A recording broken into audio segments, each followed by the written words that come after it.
let's get down to business. Hello again there, friends and fans. Raptor here, and welcome to our first look at Arms Trade Tycoon tanks, a game that's out now with the link down below in the description on Steam, and of course a game that we've played about 2 years ago in a early demo period. We're going to take a look at all the changes and kind of take a tour around the tank factory, as this game certainly highlights much more of the management and Tycoon aspect of building all the original tanks like the Mark I you see over on the far right side, all the way up to modern tanks like the M1 Abrams. Now the cool thing about this game is, of course, you can own and operate your very own company and go through a whole cavalcade of different changes and modifications. Hey, if you're a big fan of like Hearts of Iron and making units and whatnot in there, then you're certainly going to like this, with tweaking all sorts of different tanks like the Tiger or the T-34. All right, well, without further ado, just one reminder to subscribe to the channel and turn on the notification bell and smash that like button to support Raptoria and jump into those trenches as we fight to bring you more content, and more than likely we'll play more of Arms Trade Tycoon tanks on the channel in a live stream. There's a lot to this game, so let's go ahead and get started. Let's go.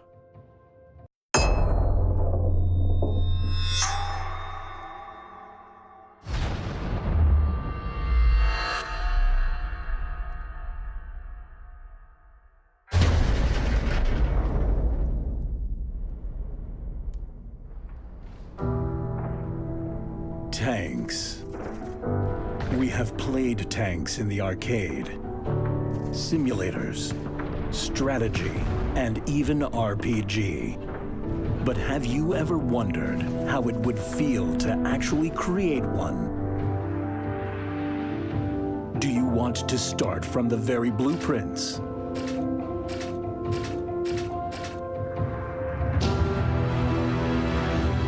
Or create a tank by learning from the best?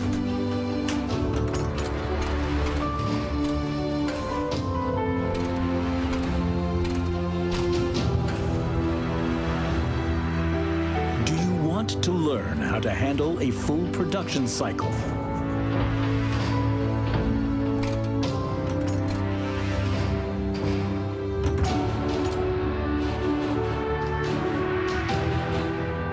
Or does your strength lie in convincing others?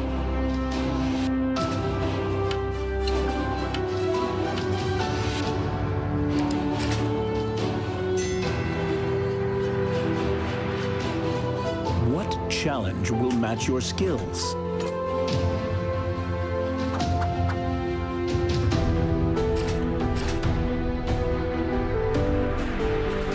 What challenge will match your tank?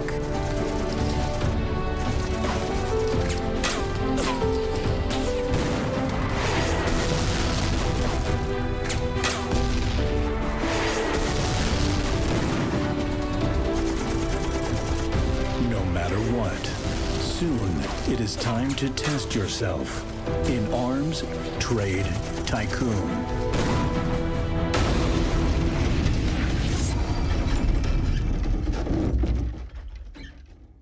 Alright, so we start with a little bit of information around Great Britain and the beginning of the tank production in World War I, and we can also choose our difficulty. For today's purposes, we're just going to pick Apprentice. It is an early access game, so difficulty is subject to change, either for the better or for the worse, depending on how experienced you are. And by the way, a little bit of trivia. Does anyone know what these are on the top of these tanks? What do you think these are for? Do you think they're for javelins?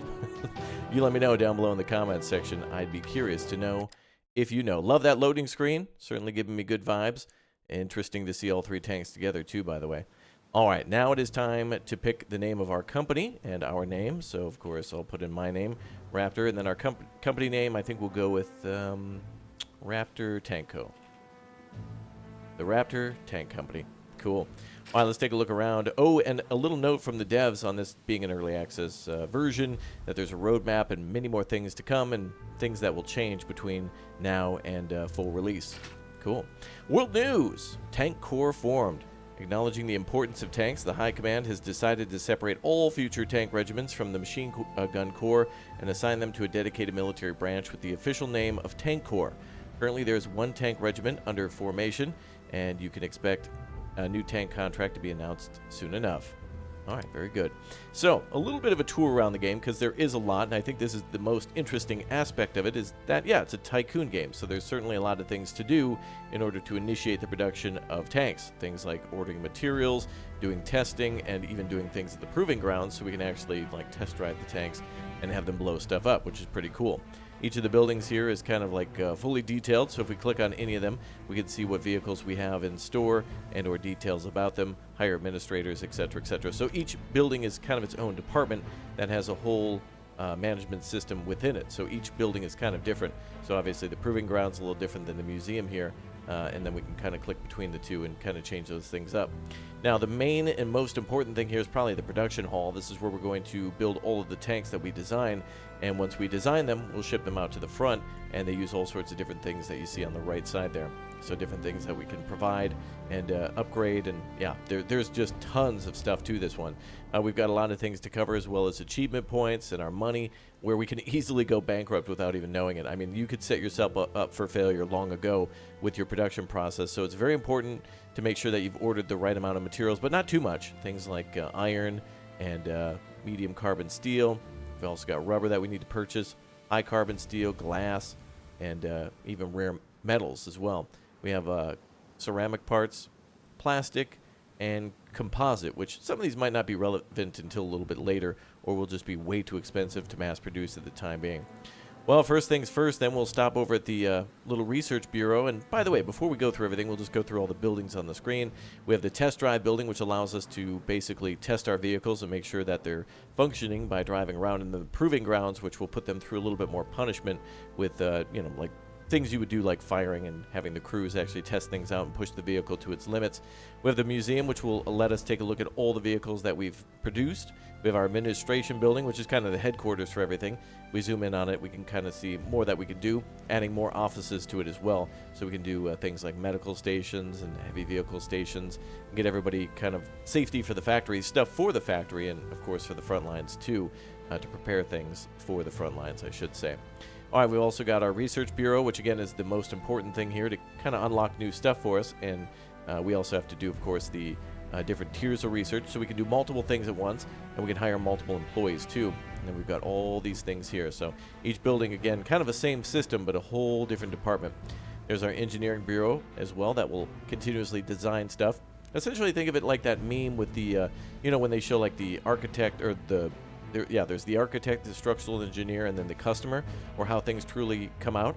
Well, these people basically take pen and paper and turn it into real existing things. So they'll take, like a wheel or a barrel for a gun and actually try to, forge it and see if it actually will work, that kind of thing. So they'll basically work on weapons and making those types of things. So pretty cool. We have our design bureau, which is further kind of designing those types of things, with the research department kind of finding how it's done. This is the way to kind of put pen to paper before it's actually put into actual results. So the research bureau will see if something's possible. The design bureau will try to bring that into reality, and then the engineering department will kind of make that and try to refine that into mass.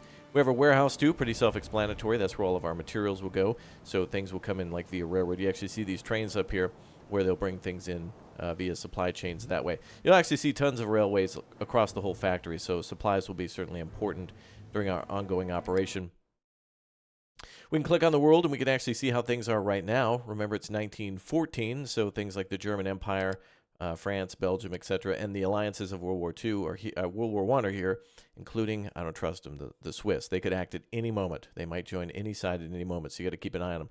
But yeah, pretty much everybody's here, at least in Europe. I don't see anything for the United States just yet, but this is possibly all of our future trading partners, people that we could trade with, buy from, and or ally with as the war has started, I think. I'm actually not sure of the start date of World War I. I think it is right there, actually, but so we got, Greece and Turkey and Belgium and France and Hungary and whatever else. So these are definitely places where we can go and get more materials from, and you can kind of see how they're built too. So it's interesting that our trading partners will have a certain number of railways and roads. So you'll see how they can easily supply us with materials. If we're going to order them, then it's going to be very important for us to get those materials. And I think it might have something to do with the road effort, the war effort too, to whether or not we get additional materials So it might be interesting to see how this unfolds in the war. The better we do in designing tanks, the more materials we may get. And, of course, there's the good old friends up north, too. Looks like we've got Norway, Sweden, and Denmark up there as well. So lots to the map. Not seeing more parts of Russia involved just yet. But it might just be because it's historically set for now. Nobody's in the war except for possibly these people in their colonies. So pretty cool to see. All right, well, let's jump back to the main screen, factory screen. A little bit of a loading screen between these two, but hopefully that gets removed in the future. I'd appreciate that. Going into the administration screen, then we can see all the stuff for, earning money and setting up our expenses. We can actually build like a bank department here, too. So it's one of the things to keep in mind that, we have to pay our workers and engineers with their salaries, and then our banking department can help to refine those things even further. So, of course, there's the factory itself. Then the world map in which we'll get some of those materials, the people who work on those materials. We have our research department as well. And keep in mind, this is us going into each of those buildings. So right now we're in the research department, which has already completed riveted assembly. And we can also make things like, medium hulls, bolted assembly. And we can go on to things like firepower. So some of these things you actually might recognize. We can actually put like light naval guns on some of our tanks. We have solid shot rounds, improved common rounds, machine guns too, that... I don't know if we're actually designing a machine gun or a way for it to fit better into the hull. But we have, heavy side-fed machine gun. Yeah, these might be different ways in order to incorporate these machine guns into the hull. Essentially, a lot of these troops will be standing, firing out of the sides of the tank. And, So this is all pretty much related to the Mark I, as you can see. And so eventually we'll have to design more tanks. But right now we're working on this war tank. All right, we jump right over to our next screen, which is all about engineering. And this is kind of where we can design things. So you can design your own tank, not only just your factory with kind of upgrading stuff. It's already laid out for you. Maybe it was a tractor factory or something before the war. But in this case, now we can actually design things ourselves. So if you're really keen to balance everything out with weight and engine power and fuel capacity and shell capacity, you can see right there a lot of those shells sitting there, including what is this for? Oh, I wonder what that's all about there. I wonder if you know, and same with that little thing right at the top. If you know exactly what this is, do let me know. I'm curious to know if you know. All right, so yeah, we can modify a few things here. We have the Mark I series and the Mark I. So we have a different type of setup for each of these too. We can research things and then kind of mix and match how and where things go. And I think this is probably the most interesting part for me, actually, designing the tank. And I think a lot of people will like that too, because we can actually see the unit cost in terms of material and like weight. And of course, you got to think into yourself like the human cost too. Like, what's the time cost on this? Like here we have a total cost of materials, which is iron, medium carbon steel, and high carbon steel. But also, there's your man-hour cost right there, 120 man-hours to build this thing. So it's going to take a few days for them to put this together, even if we prepare it for mass production with rivets and, ways to try to save time and money. But, time is money, and same with the war as well. And you know what? Honestly, it's great to see. I've been seeing a lot of great World War I games coming out now, and more games that are not focused on just being on the front lines or driving a tank or being in the trenches or holding a rifle. A lot now focusing more on logistics and whatnot, which I think is always going to be an important part of war, of course. But it's really interesting to see how cutting-edge things were back then. Something like, for example, putting a turret door here where you could maybe point a rifle out of it if the gun becomes damaged or if somebody comes too close. And that might be a good way to, defeat the enemy. So all sorts of things that we can research. Again, this is our hull from before. We have our turret design, too. We have the ability to design primary weapons, so we can point naval guns out of the edges of the tank. And essentially, these are like our main guns, although they're pointing off to the side. So we got our Hotchkiss 6-pounders and Mark I in series. So kind of one slightly better than the other. When we upgrade stuff, there'll be differences between them. Our secondary weapon there, our Lewis gun. Very nice. Kind of a drum-fed, or what would you call that, disc-fed machine gun. And, of course, that'll be used by the crew inside the tank. So we've already got that shiny, new, and ready to go. Oh, and you can even see engineering in the background. Cool. Also, taking a look at the what would you call it, the floor around us. Kind of cool to see. And there's reverse engineering, too. Wait a minute. What does that mean? Does that mean we can capture enemy technology, like enemy tanks or artillery guns, and try to use them in our own vehicles? Oh, That would provide a very interesting aspect. I didn't see that before. I read the Steam store page on this one and some of the notes as well, and going off some of my knowledge from the previous demo. But again, this is still a game that's going to have an incredible amount of depth to it. I mean, this is for spreadsheeters and people who really want to know if they drop an engine like this Daimler six-cylinder into their tank, is this going to be really worth it, or is a better engine worth it, or is it just too new? That kind of thing. There's a lot of things to consider relating to reliability and whatnot. So yeah, that's really cool that we can customize everything from the there's your well, I want to call this the treads, but it's almost like a section of the hull too. It's pretty crazy. So we've got, yeah, every part of the tank that you can imagine. And so think about this for, like, for example, when you get to the Tiger and you want to design a Tiger, you can drop different engines in it, work on different turrets. Obviously the Germans were working with Krupp and Porsche and other designers to make a Maybach, for example, all sorts of different tanks for not only just the Tiger, but many others as well. And, of course, we can do components and modifications for these as well. I think this is the most comprehensive part of the game right here.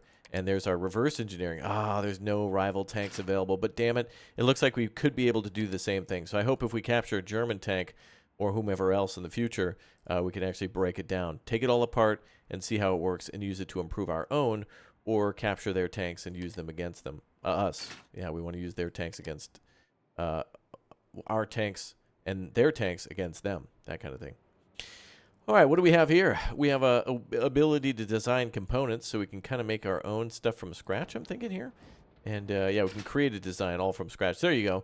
So we can plop some stuff together and try to make something new. So we can go ahead and, yeah, you can see we can actually build a tank right here. So we're putting the engine in there. We put the hull down. We've now got the treads.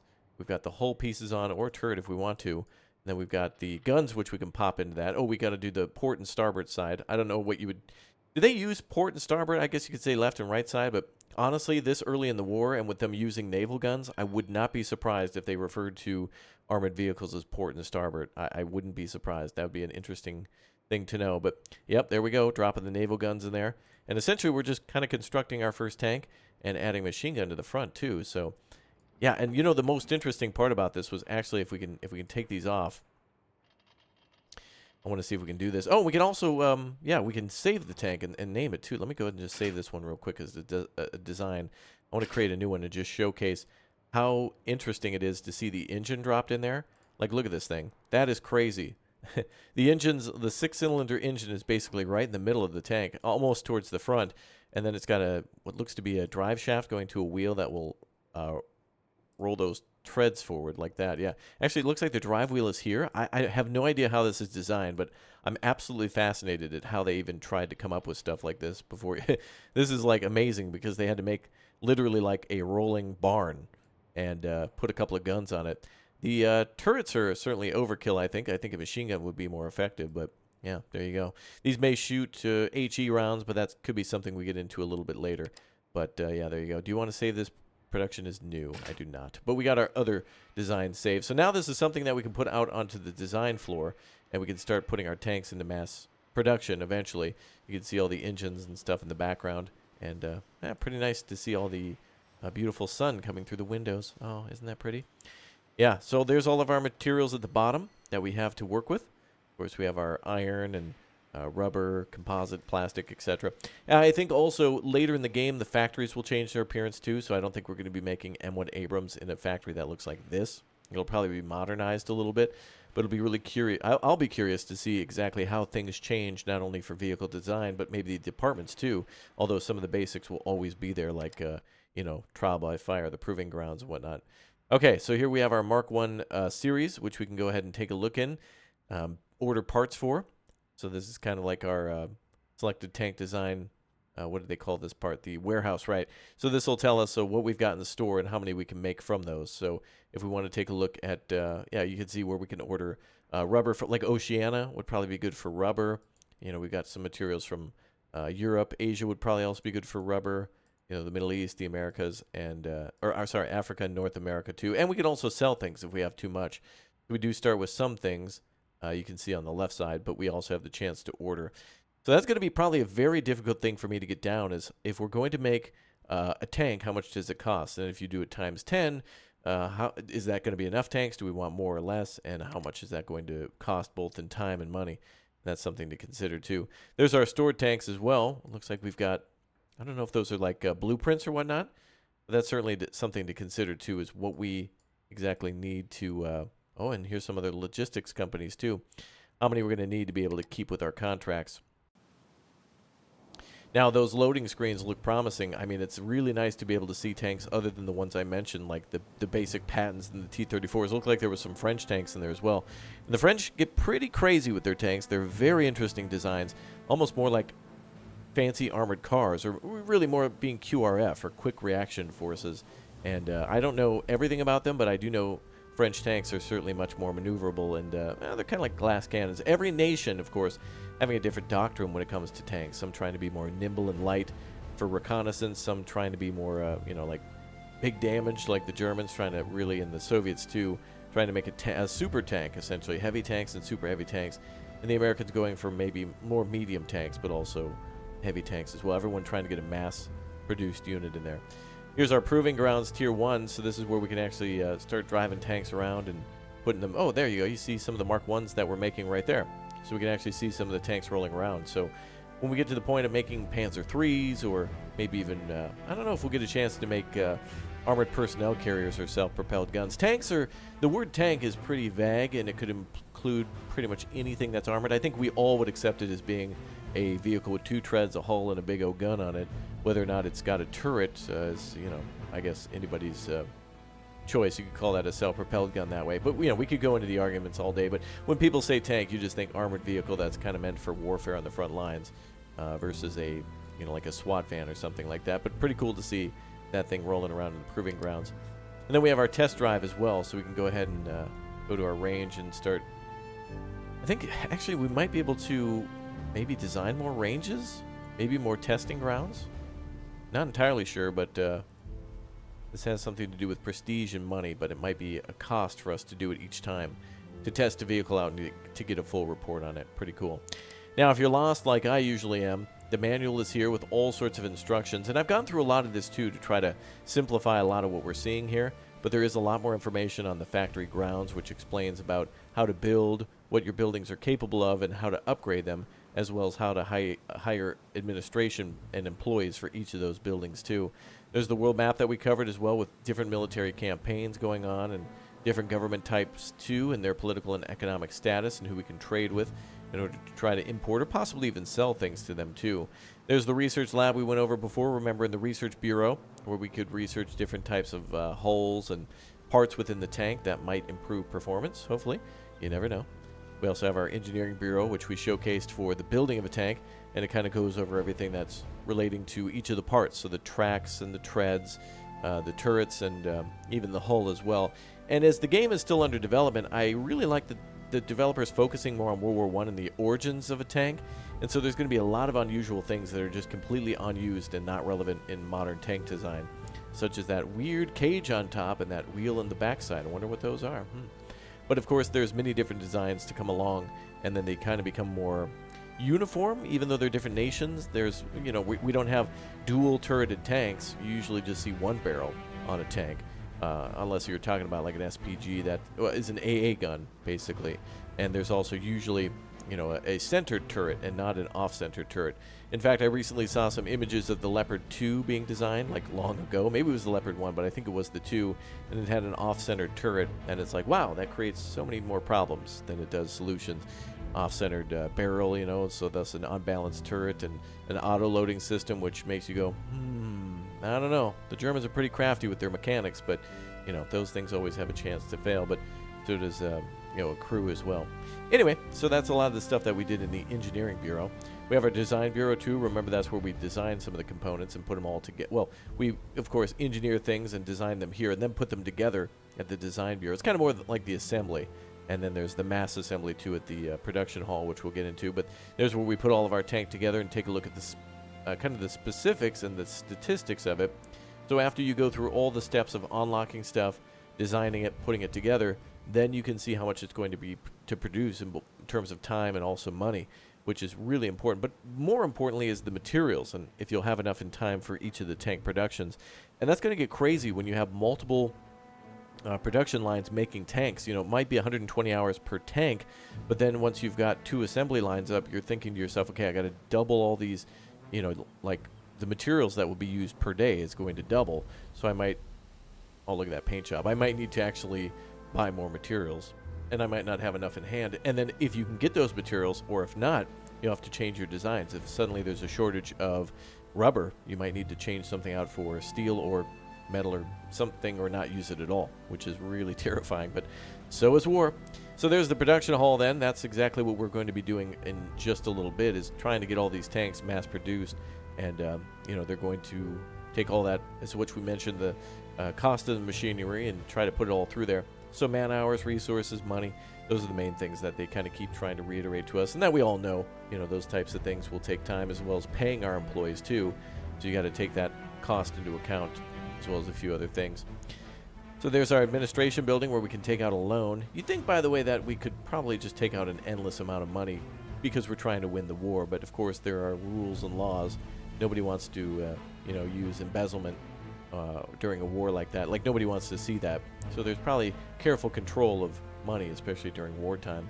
We have labor laws and have to worry about engineers being used for manual labor while engineers are used for research and designing. So we have 2 different classes to manage, and that's 2 different wages. We did see that in the administration building when we checked that. That's at the bottom there.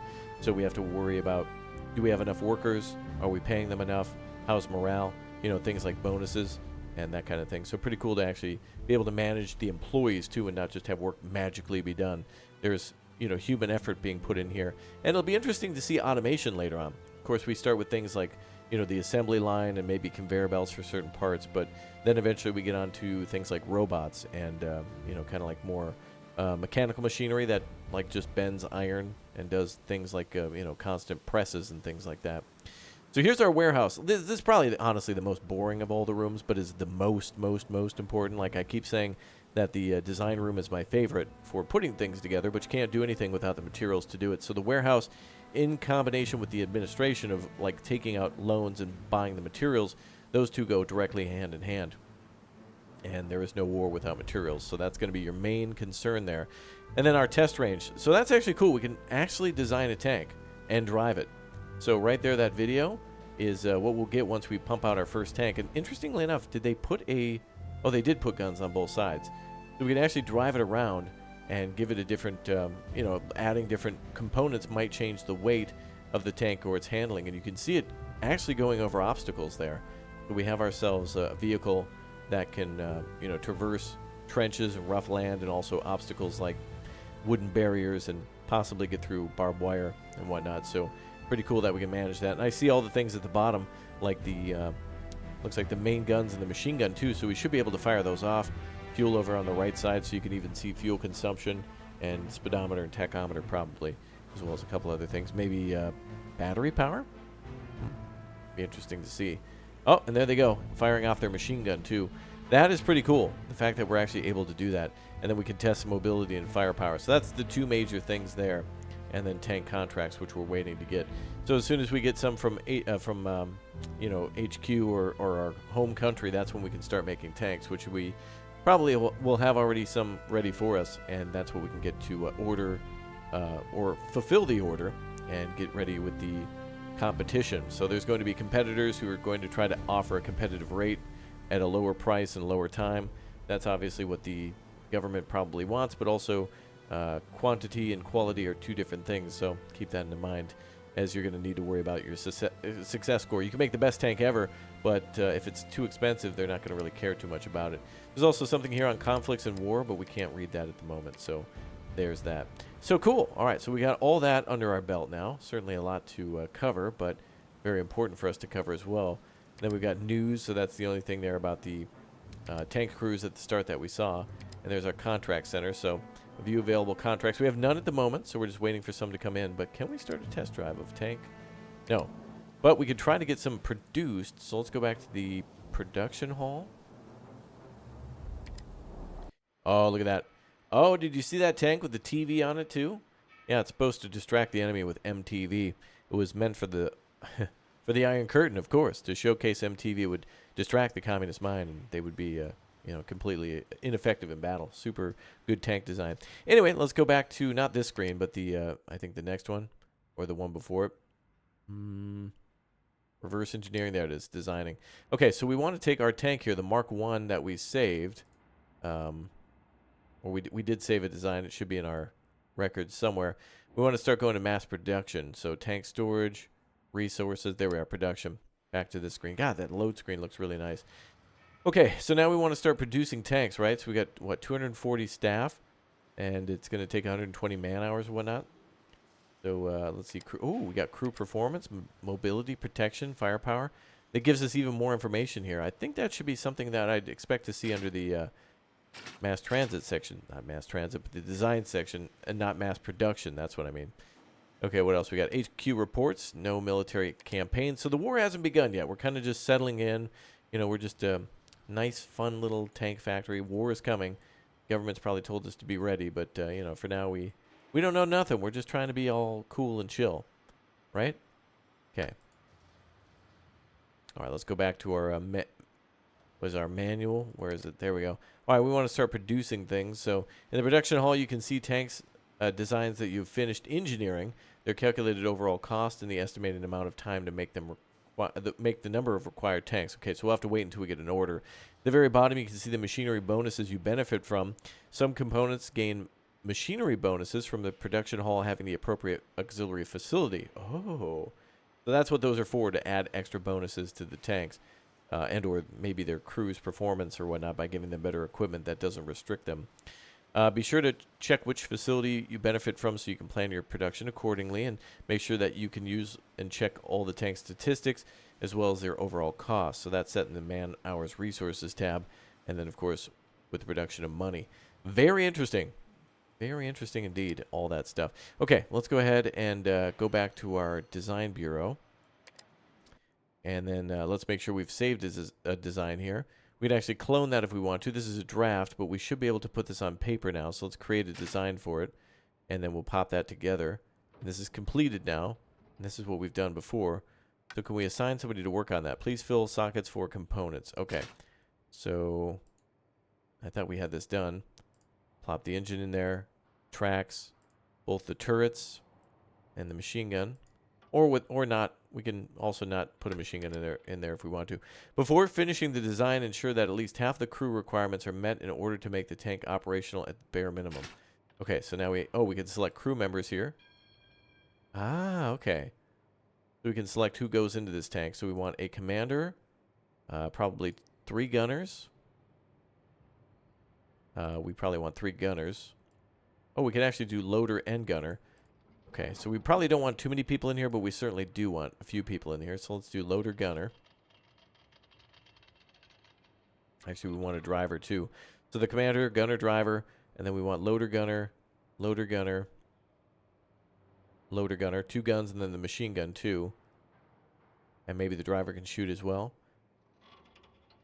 And then we want our mechanic maybe. Okay. On to expendables. Oh, wow. We even have to put the ammo types in there, too. So we got standard machine gun ammo. And insert duplicates. We had canister shot a minute ago.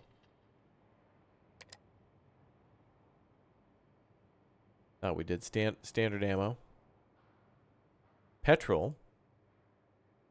And then there should be something for MG here. Sorry, shells. We want some sort of shells. Oh, I see. We haven't put the turrets into the side. Okay. We need to modify that. Let's go back and modify our design if we can. Let's open that up.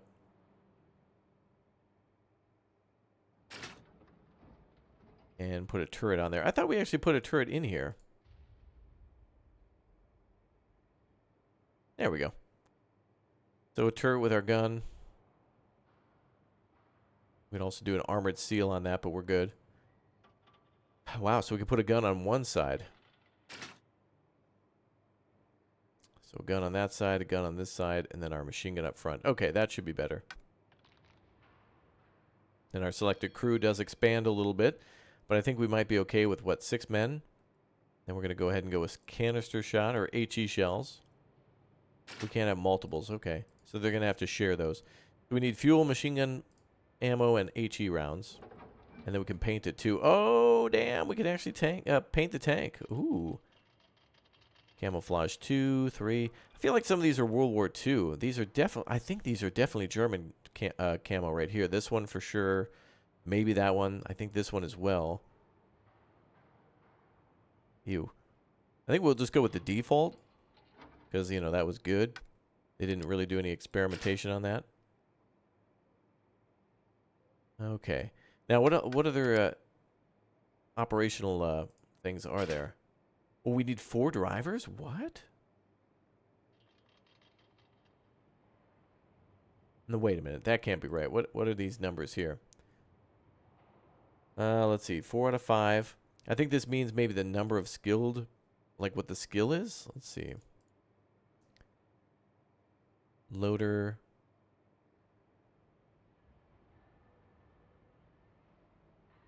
I don't see any sort of role of driver here. Multiple driver roles. We got more than enough for gunners. We want more mechanics then. And then we need... Wow, do we need another commander? Or can we not do that? Commander, commander, gunner, commander, loader, commander.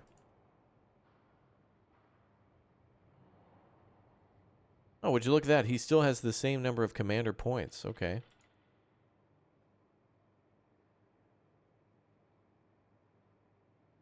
Well, there we got a commander 4 out of 5. Oh wow, look at that crew. Wow, look at all these numbers to consider. I mentioned how difficult this is going to be for certain things. Wow.